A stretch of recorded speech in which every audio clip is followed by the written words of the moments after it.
Hello everyone, कैसे हो आप सब। आई होप सब अच्छे होंगे, तंदुरुस्त होंगे। देखो 12th के बच्चों को सबको पता तो है कि एग्जाम पैटर्न जो है वो चेंज हो गया है। ठीक है, पहले से थोड़ा सा इजी तो नहीं कह सकते, बस ये है कि कंसेप्चुअल बेस्ड वाला पोर्शन हो गया एक तरीके से, क्योंकि छोटे क्वेश्चन जो होते हैं वो तब होते हैं बच्चे के जब तक बच्चे का कॉन्सेप्ट क्लियर नहीं है, तो बच्चा उन छोटे क्वेश्चन को अटेम्प्टिंग नहीं कर पाता है। तो मतलब बच्चे का बेसिक क्लियर होना बहुत जरूरी होता है एमसीक्यू को अगर आपको अटेम्प्ट करना है तो। ठीक है, तो इसलिए आपको ऐसा नहीं है कि एमसीक्यू हो गए तो चीजें आसान हो गई हैं। ठीक है, आसान नहीं हुई है, आपको वर्क करना है, आपको थिंकिंग जो लेवल है वो थोड़ा अपग्रेड करना पड़ेगा, ताकि आप इजिली एमसीक्यू जो बेसिक क्वेश्चन है जो फर्स्ट टर्म में आएंगे वो आप इजिली क्या कर सकते हो, अटेम्प्ट कर सकें। ठीक है, तो आज जो मैं बात करने वाला हूँ फर्स्ट टर्म की, क्योंकि अब 50% जो है फर्स्ट टर्म में आने वाला है, 50% सेकेंड टर्म वाला प्रोसेस वेरी करेगा। तो अब मैं जो फर्स्ट टर्म में जो आने वाला है उसमें से एक यूनिट हम बात करेंगे आज फिजिकल केमिस्ट्री की, जिसका नाम है इलेक्ट्रोकेमिस्ट्री। ठीक है, तो इलेक्ट्रोकेमिस्ट्री होती क्या है, क्या काम आती है, क्या इसमें वर्किंग जो प्रोसेस है वो किस तरीके से हम इसमें वेरी करवाते हैं। तो देखना सर, यहाँ पर इलेक्ट्रोकेमिस्ट्री होती क्या है, तो उसको थोड़ा सा अपनी लैंग्वेज में समझाने की कोशिश करता हूं। इलेक्ट्रोकेमिस्ट्री जो है वो दो पार्ट से मिलकर बनी हुई है। ठीक है, बस सर एक टर्म है अपने पास में इलेक्ट्रो, ठीक है, दूसरा टर्म अपने पास में यहां है केमिस्ट्री। यहां इलेक्ट्रो का मतलब होता है इलेक्ट्रोड, इसका मतलब क्या है यहां पर इलेक्ट्रोड। तो ये कह कि सर इलेक्ट्रोड पे अप्लाई होने वाली केमिस्ट्री, तो इलेक्ट्रोड पे अप्लाई होने वाली केमिस्ट्री किसके रेस्पेक्ट में, बोलो with respect to redox reaction के रेस्पेक्ट में। ठीक है, मतलब कि इलेक्ट्रोड पे किस तरीके से केमिस्ट्री अप्लाई होती है, तो वो केमिस्ट्री अप्लाई कब होगी, जब उस इलेक्ट्रोड पे कौन सा प्रोसेस वेरी करेगा, रेडॉक्स वेरी करेगा। तो रेडॉक्स के रेस्पेक्ट में जब इलेक्ट्रोड पे केमिस्ट्री अप्लाई होती है तो उस इलेक्ट्रोड के अंदर एक प्रॉपर्टी चेंजमेंट आता है, क्या कि वो इलेक्ट्रोड अपनी केमिकल एनर्जी को क्या करता है, ड्यूरिंग द रेडॉक्स चेंज कर लेता है। किसके अंदर बस सर इलेक्ट्रिकल एनर्जी के अंदर। ठीक है, तो मतलब मैंने क्या कहा कि इलेक्ट्रोकेमिस्ट्री क्या होती है, बोलो इलेक्ट्रोकेमिस्ट्री जो है वो दो पार्ट से मिलकर बनी हुई है। बोले इलेक्ट्रो, दूसरा है केमिस्ट्री। इलेक्ट्रो का मतलब इलेक्ट्रोड पे अप्लाई होने वाली केमिस्ट्री किसके रेस्पेक्ट में अप्लाई होगी, बोलो उसके लिए जरूरी है क्या, रेडॉक्स। रेडॉक्स रिएक्शन के रेस्पेक्ट में इलेक्ट्रोड पे केमिस्ट्री अप्लाई होगी। उससे क्या होगा, उस इलेक्ट्रोड पे क्या होने वाला, बोलो वो इलेक्ट्रोड क्या करेगा, वो इलेक्ट्रोड के थ्रू हम केमिकल एनर्जी को किस में चेंज कर लेंगे, इलेक्ट्रिकल एनर्जी में चेंज करेंगे। और ये सारा प्रोसेस कहां होता है, एक सॉल्यूशन में, जो अपने पर्टिकुलर जो इलेक्ट्रोड होते हैं उस सॉल्यूशन के अंदर ये वेरी करता है। समझे मेरी बात को। अब यहां पर अगर किताबी लैंग्वेज के अकॉर्डिंग अगर मैं डेफिनेशन दे दूं तो क्या होती है, वो sir the branch of chemistry, the branch of chemistry in which deals the study of relation, the branch of chemistry in which deals with the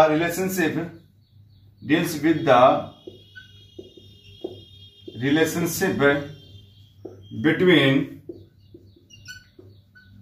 chemical energy and electrical energy, chemical energy and electrical energy taking place, chemical energy and electrical energy taking place, ठीक है, किसके अंदर, बोलो इन redox reaction. तो चीजों को तो ध्यान से समझना कि केमिस्ट्री की वह ब्रांच जहां पर जो क्या करती है, जो डील करती है किसके रेस्पेक्ट में, एक रिलेशनशिप के रेस्पेक्ट में। वो रिलेशन किस किस के बीच का है, केमिकल एनर्जी और इलेक्ट्रिकल एनर्जी। मैंने यही तो समझाने की कोशिश करी। देखो केमिकल और इलेक्ट्रिकल एनर्जी के रिलेशनशिप के बारे में वर्क करता है। ठीक है, और वो वर्किंग किसके रेस्पेक्ट में होगा, वो सर वो टेकिंग प्लेस ये कब होगा, जब अपने पास में क्या होने वाली होगी, रेडॉक्स रिएक्शन होगी, तो ये चीजें होंगी। ठीक है, तो इन सब के बारे में मतलब एक तरीके से बात कर सकते हैं कि केमिकल एनर्जी और इलेक्ट्रिकल एनर्जी के रिलेशनशिप के बारे में क्या करना, स्टडी करना। ठीक है, और ये स्टडी करना ही क्या कहलाता है सर, इलेक्ट्रोकेमिस्ट्री कहलाता है। और ये स्टडी तब पॉसिबल होगी जब वहां पर होने वाला वर्किंग क्या फॉलो करता हो, रेडॉक्स रिएक्शन को फॉलो करता हो, तो ये तब पॉसिबल होता है। समझ गए? तो आई होप डेफिनेशन तो यहां पर वर्क कर गई होगी। अब ये जो रिलेशनशिप जो केमिकल एनर्जी और इलेक्ट्रिकल एनर्जी वाला जो रिलेशनशिप है, मतलब हम ये बोलें कि इलेक्ट्रोकेमिस्ट्री जो होती है वो जनरली 3 एस्पेक्ट के टर्म में क्या करती है, एस्पेक्ट में क्या करती है सर, वर्क करती है। मतलब 3 तरीके से, उसमें 3 जो मेन टर्म है जिसके ऊपर सारी इलेक्ट्रोकेमिस्ट्री क्या करती है, काम करती है। तो वो 3 मेन एस्पेक्ट क्या है यहाँ पर, उसके बारे में मैं और बताता हूं। तो आई होप डेफिनेशन तो चीजें क्लियर हो गई होंगी। यहां पर क्या कह सकता है कि सर यहां पर इलेक्ट्रोकेमिस्ट्री जो होती है, ठीक है, वो 3 मेन एस्पेक्ट के रेस्पेक्ट में क्या करती है सर, ठीक है। रेस्पेक्ट के कहने का मतलब क्या है कि सर यहां पर इलेक्ट्रोकेमिस्ट्री जो होती है वो 3 मेन एस्पेक्ट के रेस्पेक्ट में क्या करती है सर, वर्क करती है। ठीक है, क्या क्या है 3 मेन एस्पेक्ट क्या है वो सर, वहां पर मतलब क्या करती है वो सर, वर्किंग करती है। तो वो 3 जो मेन एस्पेक्ट क्या है यहां पर, बोल पहला अपने पास में हम जो यहां पर इस चैप्टर में पढ़ेंगे वो है पहला इलेक्ट्रोलाइसिस। दूसरा हम पढ़ेंगे क्या सर इसमें, इलेक्ट्रोलाइटिक कंडक्टेंस। ठीक है, ये 3 टॉपिक ही पूरी इलेक्ट्रोकेमिस्ट्री को समझाएंगे यहां 12th लेवल पे। और तीसरा अपने पास में है इलेक्ट्रोकेमिकल सेल। मतलब पूरी जो इलेक्ट्रोकेमिस्ट्री है वो 3 मेन टर्म के रेस्पेक्ट में या काम करती हैं और वर्क करती है। और वो क्या क्या है, बोलिए इस इलेक्ट्रोकेमिस्ट्री को हम इलेक्ट्रोलाइसिस के थ्रू समझने की कोशिश करेंगे, इलेक्ट्रोलाइटिक कंडक्टेंस में समझने की कोशिश करेंगे, और इलेक्ट्रोकेमिकल सेल के अंदर तीनों अलग अलग प्रोसेस के अंदर हम इस पूरी इलेक्ट्रोकेमिस्ट्री को समझेंगे विद डेरिवेशन। जहां डेरिवेशन होगा वहां डेरिवेशन की बात की जाएगी, जहां वर्किंग होगा वहां वर्किंग की बात की जाएगी। हर एक चीज एक एक करके समझाऊंगा आपको स्टेप बाय स्टेप। कहीं भी जाने की जरूरत नहीं है, वीडियो को देखे, अच्छे से देखे, समझे, डाउट लगे क्लियर करे, कोई दिक्कत वाली बात नहीं है। ठीक है, तो अब हम बात करते हैं। तो मैं यहां पर अब कौन सी बात है, इस पूरे चैप्टर को पढ़ने के लिए बच्चे को क्या आनी चाहिए, रेडॉक्स का आना जरूरी है। तो मैं थोड़ी सी सिंपल टर्म में आपको थोड़ा सा रेडॉक्स समझाने की कोशिश करता हूं। बहुत से बच्चे ऐसे होते हैं जो 11th में रेडॉक्स को, मतलब 11th क्लास को थोड़ा कैजुअल ले लेते हैं, तो इसलिए वो पढ़ नहीं पाते हैं या वहां पर चीजें क्लियर नहीं हो पाती है। तो इस चैप्टर के लिए सबसे जो इंपॉर्टेंट चीज है वो क्या है, रेडॉक्स रिएक्शन के बारे में जानकारी होना बहुत जरूरी है। तो व्हाट इज रेडॉक्स, रेडॉक्स किस तरीके से वर्किंग करते हैं और रेडॉक्स का रोल क्या है इलेक्ट्रोकेमिस्ट्री में, तो वो चीजें मैं आपको बताता हूं यहाँ पर। तो यहाँ पर इन टॉपिक पे जाने से पहले मैं थोड़ा सा यहाँ पर आपको बेसिक चीजें करवाता हूँ इस चैप्टर की। तो यहाँ हम बात करने वाले हैं रेडॉक्स रिएक्शन की। देखो एक बार इस पे कोई दिक्कत को बताओ।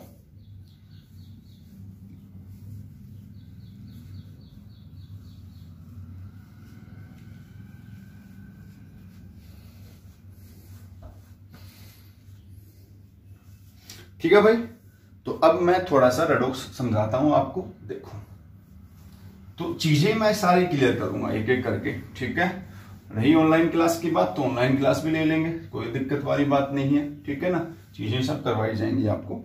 ठीक है, अब सबसे पहले हम क्या पढ़ लेते हैं वो सर, रेडॉक्स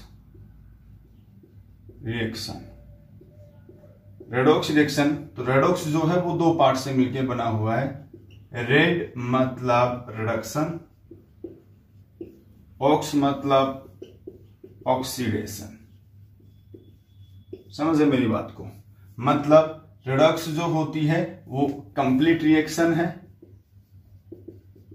और ये कंप्लीट कब होती है, जब ये 2 हाफ रिएक्शन मिलती है, रिडक्शन हाफ और ऑक्सीडेशन हाफ रिएक्शन। ठीक है, अब रिडक्शन और ऑक्सीडेशन को 11वीं क्लास में 3 अलग अलग कॉन्सेप्ट के थ्रू समझाने की कोशिश की गई थी। पहला कॉन्सेप्ट था क्लासिकल कॉन्सेप्ट, ठीक है, जो 11वीं क्लास में थोड़ा बहुत आप 10th में पढ़ते हो। दूसरा था अपने पास में इलेक्ट्रॉन ट्रांसफर कॉन्सेप्ट। तीसरा जो अपने पास में यहां है वो है ऑक्सीडेशन नंबर मेथड। अपने लिए जरूरी क्या है, वो सिर्फ अपने लिए जरूरी है इलेक्ट्रॉन ट्रांसफर कॉन्सेप्ट को समझना, ठीक है। और यही दोनों मिलते जुलते हैं, कोई दिक्कत वाली बात नहीं है। इसके बारे में थोड़ा सा बेसिक बताता हूँ, क्लासिकल के बारे में जो आपने 10th में पढ़ा, 11th में आकर के जो इलेक्ट्रॉन ट्रांसफर वाला कॉन्सेप्ट क्या काम करता है उसके बारे में भी पढ़ता हूँ। तो क्लासिकल कॉन्सेप्ट के आधार पर रिडक्शन क्या होता है, ऑक्सीडेशन क्या होता है, दोनों की चर्चा डिफाइन है, तो थोड़ा सा वर्बली याद रखेंगे। तो देखता दिखाता हूं एक एक करके। वो रिडक्शन की पहली डिफाइन, ठीक है। रिडक्शन एक ऐसा प्रोसेस होता है, पहला टर्म, जहां पर एडिशन होता है हाइड्रोजन का, ठीक है। दूसरा, रिडक्शन एक ऐसा प्रोसेस, अब हाइड्रोजन है तो इलेक्ट्रोपॉजिटिव भी है, तो मतलब हाइड्रोजन की जगह पे कोई इलेक्ट्रोपॉजिटिव एलिमेंट भी जुड़ सकता है, जिसमें मेटल आती है, ठीक है।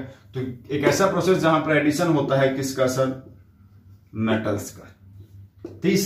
तीसरा बोले एक ऐसा प्रोसेस, तो यहां पर जब पॉजिटिव जुड़ता है तो नेगेटिव निकलेगा कोई ना कोई, तो यहां पर ऐसा प्रोसेस जहां पर आपको रिमूवल होता दिखाई दे, क्या, ऑक्सीजन, समझे।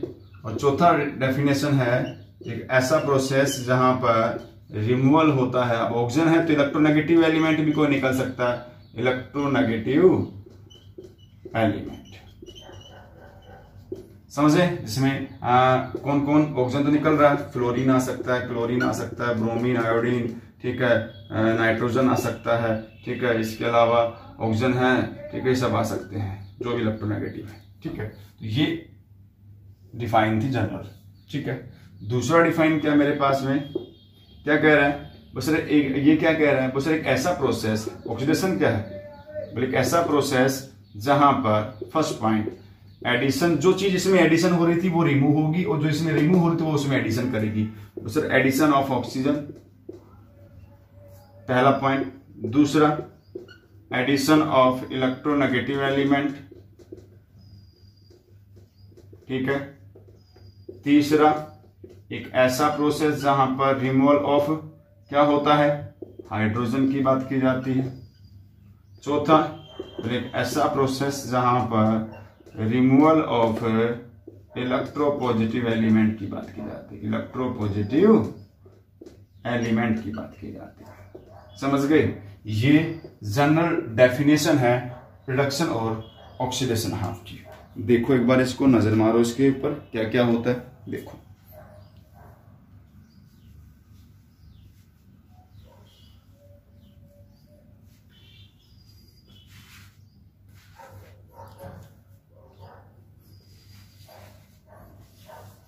ठीक है भाई, तो चीजें डिपेंड कर गई होंगी। तो ये हो गया क्या, रेडॉक्स रिएक्शन का क्लासिकल कॉन्सेप्ट। इसमें सिंपल था, कुछ था नहीं स्पेशल। एक ऐसा प्रोसेस जहां पर एडिशन होता है हाइड्रोजन का, मेटल्स का, मतलब मेटल मतलब इलेक्ट्रोपॉजिटिव एलिमेंट का, ठीक है। ये क्या है, इलेक्ट्रोपॉजिटिव एलिमेंट। तो ये सब चीजें ना, ये 10th में कुछ 11th के क्लासिकल में थे, पर इस क्लासिकल कॉन्सेप्ट का इलेक्ट्रोकेमिस्ट्री से ज्यादा लेना देना है नहीं। इसके लिए जो मेन टर्म है ना, वो टर्म आपको समझाता हूं, उस चीज को समझना, एग्जाम्पल के थ्रू समझाता हूं, 2-3 एग्जाम्पल लूंगा तब समझाता हूं आपको, ठीक है। तो देखते हैं इसके अंदर आगे। दूसरा, रिडक्शन हाफ और ऑक्सीडेशन हाफ को समझाता हूं किस कॉन्सेप्ट के आधार पर। तो ये कॉन्सेप्ट मैंने समझाया था क्लासिकल। अब सेकंड जो कॉन्सेप्ट है, यहां पर सेकंड जो कॉन्सेप्ट समझाता हूं किसके ऊपर, बोल इलेक्ट्रॉन ट्रांसफर कॉन्सेप्ट। अब एक चीज जो है ना, सबसे चीज ज्यादा जरूरी है कि जनरली आप जब 12th में हो गए तो कॉमन सी बात है, आपको बहुत सारे एलिमेंट का चार्ज वगैरह पता होना चाहिए, ठीक है। जैसे ऑक्सीजन है तो -2 होता है, क्लोरीन है तो -1, fluorine -1, sodium +1, potassium +1, calcium +2, magnesium +2, zinc +2, copper +2। तो चार्ज टेबल आपको याद होनी चाहिए। मतलब यहाँ पर इसको समझने के लिए चार्ज का पता होना बहुत जरूरी है, ठीक है। और ये भी आप अच्छे से जानते हैं कि कोई भी अगर सिंगल एलिमेंट अगर होता है, अगर वो बाइनरी फॉर्म में या कंबाइंड फॉर्म में नहीं है, तो हर एक सिंगल एलिमेंट जो होता है उस पर चार्ज हमेशा 0 होता है। कहने का मतलब एक शादीशुदा आदमी जो होता है उस पर हमेशा चार्ज कैरी करेगा, क्योंकि उसको कहीं भी अगर जाना है तो परमिशन लेके जाना पड़ेगा, आना है तो पूछा जाएगा उससे कब आ रहे हो, कैसे आ रहे हो। और एक अनमैरिड जो आदमी होता है उस पर कोई चार्ज नहीं होता, कोई पाबंदियां नहीं होती, उतनी नहीं होती जितना मैरिड आदमी के ऊपर होती, ठीक है। तो मतलब डेली लाइफ से चीजें जरूरी है, जुड़ी हुई है। तो अब मैं बात करता हूं यहां पर अपने को लेकर के किस कॉन्सेप्ट को लेकर के? सर इलेक्ट्रॉन ट्रांसफर कॉन्सेप्ट को लेकर के। तो मैं पहले थोड़ा सा आपको ना क्या निकालना सिखाता हूं, चार्ज निकालना सिखाता हूं। मान लो कि किसी स्पीसीज के अकॉर्डिंग अगर मैं बात करूं Al2SO4 का होल थ्राइस, अगर इस एल्यूमिनियम का चार्ज निकालना है तो कैसे निकालेंगे? जिसका निकालना उसको x मानो। 3 सल्फेट है, सल्फेट का जो चार्ज होता है वो -2 होता है। Polyatomic compound is equal to 0। क्या आएगा? 2x माइनस का 6 is equal to 0। 2x 6 plus का हो गया, कितना आया? +3 आ गया। समझे मेरी बात को? इस तरीके से आप निकाल सकते हो। इसके अलावा और क्या क्या अपने पास में? और मान लो कि आप इस तरीके से हो AlCl3, तो समझते हो एल्यूमिनियम, क्लोरीन पे माइनस का 1 चार्ज होता है, 3 पे -3, तो एल्यूमिनियम पे कितना आ जाएगा? +3 चार्ज आ जाएगा। ठीक है, तो पता होना चाहिए कंबाइंड फॉर्म में किस तरीके से वेरी करता है। ठीक है, सिंपल फॉर्म में ये इस तरीके से MnO4, तो समझ गए 4 दूनी 8, मतलब Mn2 अगर है तो यहाँ -2 है, तो 2 पे कितना है? इस पे कितना आ गया? +4। तो ये इस तरीके से आपको हर एक एलिमेंट का चार्ज निकालना आना चाहिए इस स्टेप को समझने के लिए। ठीक है, तो जो चीजें आपने 11वीं में ऑक्सीडेशन नंबर आपने पढ़ा था, तो ये चीजें अब समझाता हूं मैं प्रोसेस। रिडक्शन हाफ क्या होता है और ऑक्सीडेशन हाफ क्या होता है? रिडक्शन हाफ जो होता है एक ऐसा प्रोसेस होता है अकॉर्डिंग टू इलेक्ट्रॉन ट्रांसफर जहां पर गेन ऑफ इलेक्ट्रॉन की बात की जाती है कि जिस प्रोसेस के दौरान इलेक्ट्रॉन गेन किए जाते हैं उस रिएक्शन को बोलते हैं रिडक्शन हाफ। ठीक है, जिसके अंदर 2 कंडीशन वर्क करती हैं।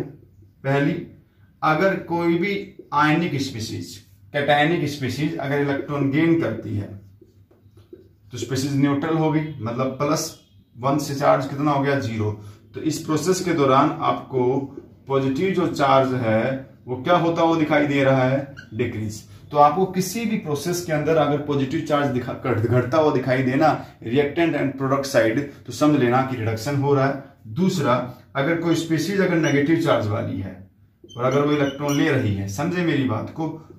अरे हाँ या ना?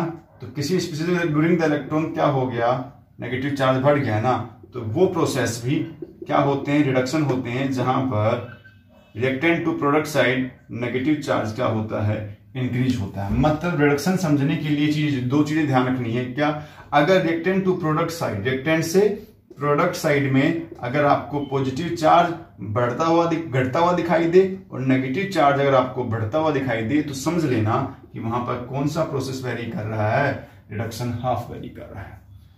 पहला टर्म ये आपको रखना है ध्यान। दूसरा क्या कह रहा है मेरे पास में? Second term. ठीक है, सेकेंड क्या कह रहा है कि एक ऐसा प्रोसेस, ठीक है, जहां पर क्या होता है? लॉस ऑफ इलेक्ट्रॉन की बात की जाती है कि जिस प्रोसेस के दौरान इलेक्ट्रॉन क्या हो जाते हैं? सर लॉस हो जाते हैं, उसको क्या बोलते हैं हम? Oxidation half reaction. और जब ऐसा होता है तो यहां भी कंडीशन वेरी करती है। पहली कंडीशन में क्या होगा? अगर कोई न्यूट्रल स्पीसीज इलेक्ट्रॉन लॉस करती है, तो लॉस करती है तो पॉजिटिव चार्ज आएगा। मतलब अगर कोई स्पीसीज इलेक्ट्रॉन अगर लॉस करती है तो उसमें आपको पॉजिटिव जो चार्ज है वो तो इंक्रीज होता हुआ दिखाई देगा, बिल्कुल उसके रिवर्स है, इसके रिवर्स है। दूसरा, अगर कोई नेगेटिव स्पीसीज अगर इलेक्ट्रॉन लॉस करती है तो आपको उसका नेगेटिव चार्ज घटता हुआ दिखाई देगा। नेगेटिव चार्ज क्या होता हुआ दिखाई देगा? आपको डिक्रीज होता हुआ दिखाई देगा। समझ रहे मेरी बात को? मतलब दोनों प्रोसेस एक दूसरे के अपोजिट है। मतलब ऑक्सीडेशन एक ऐसा प्रोसेस जहां पर reactant to product side positive charge का बढ़ना और नेगेटिव चार्ज का घटना, इसका मतलब क्या हो रहा है? ऑक्सीडेशन हाफ रिएक्शन वेरी कर रही है। नजर मारो एक बार।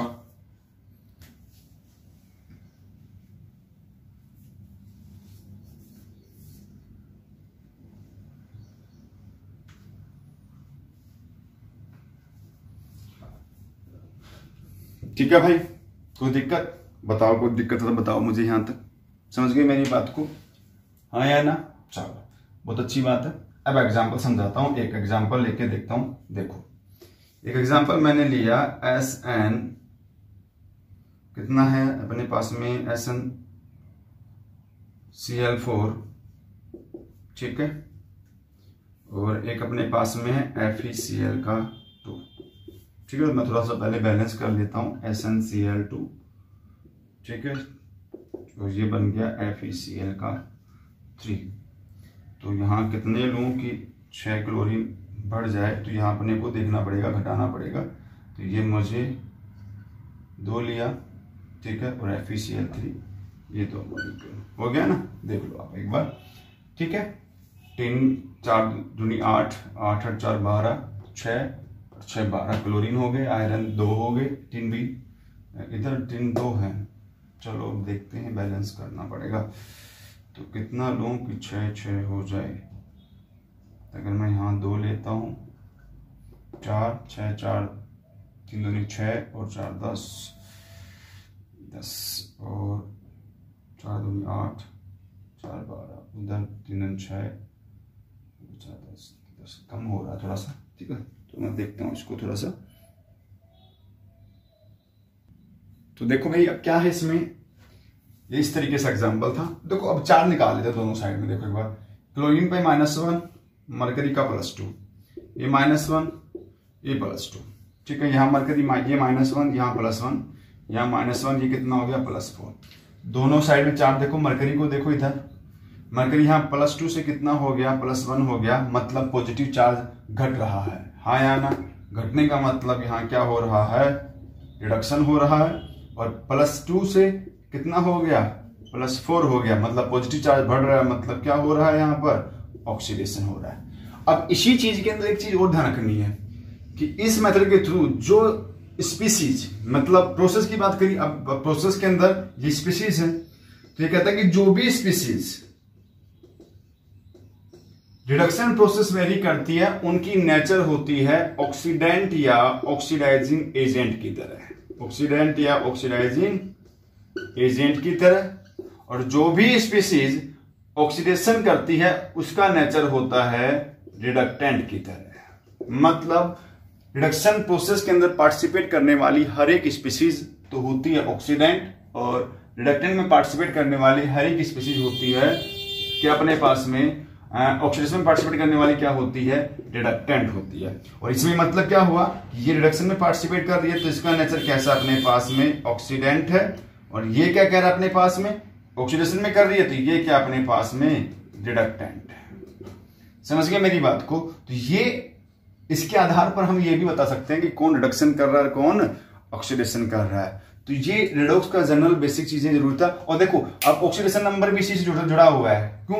अगर आपको पॉजिटिव चार्ज घटता हुआ दिखाई दे तो रिडक्शन, नेगेटिव चार्ज बढ़ता दिखाई दे तो रिडक्शन, पॉजिटिव चार्ज अगर पॉजिटिव मतलब ऑक्सीडेशन स्टेट जो पॉजिटिव है वो अगर इंक्रीज होती दिखाई दे तो ऑक्सीडेशन, नेगेटिव अगर डिक्रीज होता दिखाई दे तो ऑक्सीडेशन। समझे? तो मतलब यहां पर ऑक्सीडेशन नंबर मेथड और इलेक्ट्रॉन ट्रांसफर नंबर मेथड एक तरीके से दोनों लगभग कैसे हैं, सिमिलर नेचर वाले, सिमिलर प्रॉपर्टी वाले हैं। तो ये प्रोसेस दोनों समझ में आने चाहिए, आपको पता होना चाहिए, चीजों को देखना, ठीक है।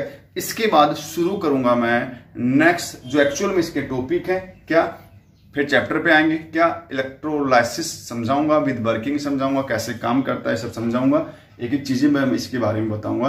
तो अब मिलते हैं नेक्स्ट क्लास में, नेक्स्ट वीडियो के साथ में, नेक्स्ट टॉपिक के साथ में।